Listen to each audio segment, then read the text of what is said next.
Hello everyone, in this video I'll show you how to add border in Canva text. Create a new project, create new presentation or choose your presentation size.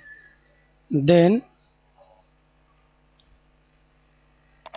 text, add text box, magic write, add your brand fonts, add a heading. Example, use add a text box and type your text here. Example, paste to this text. Then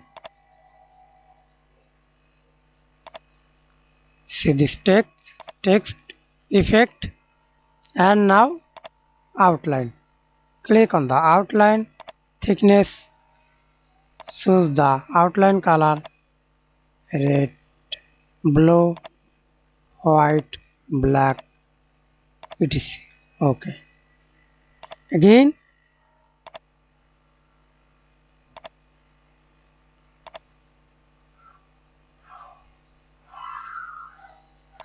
and choose another effect. Okay, thanks for watching. Please like, comment, share and subscribe to my channel.